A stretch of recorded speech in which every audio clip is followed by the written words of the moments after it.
889 words within the 900-word target, plus or minus 5%. Here's the final script. There is a constitutional mechanism called the pocket veto.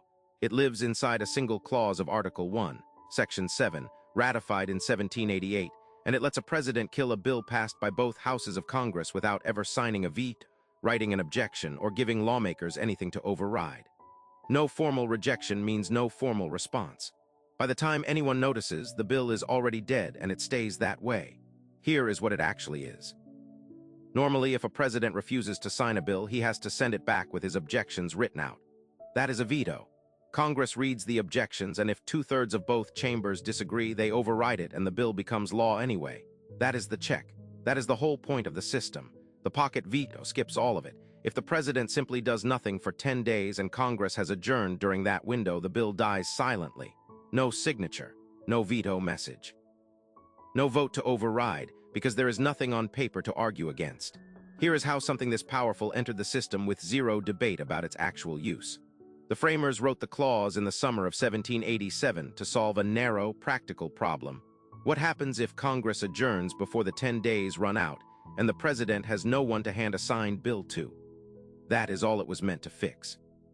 Nobody in Philadelphia voted on how the executive branch would later interpret the word adjournment.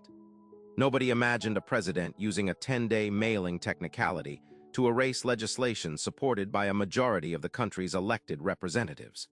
The clause passed as a technical fix. It became a weapon through a century and a half of quiet reinterpretation that no legislature ever approved.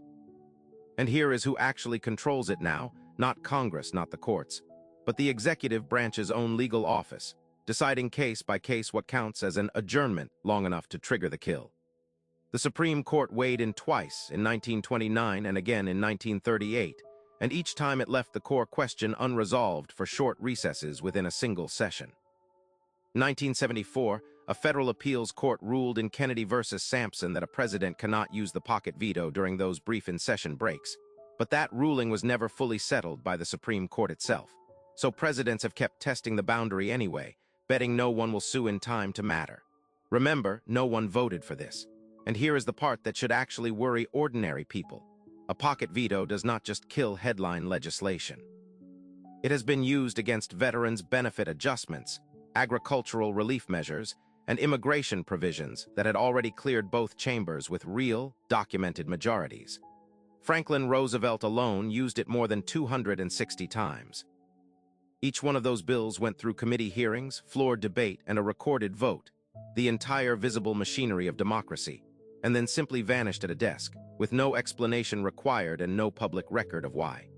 If you called your representative to ask why a bill you supported never became law, the honest answer in dozens of documented cases is that nobody actually said no. The clock just ran out on purpose while Congress happened to be out of town. And here is the part that should actually worry you more than the veto itself.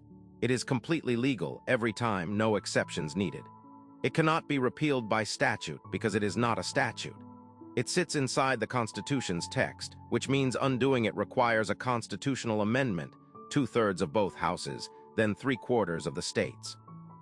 No Congress has ever gotten close, because the clause reads as a harmless mailing rule until a president decides to use it. And by then the fight is over a single bill, not the mechanism itself. The ambiguity over what counts as adjournment was never closed by the Supreme Court, which means every president since Wilson has operated inside a gray zone nobody with final authority has ever fully mapped. A structural gap left open on purpose survives every attempt to close it, because closing it would require the very body it weakens to act against its own president in real time. Think about what this means for every other rule you assume runs on votes and vetoes and open debate.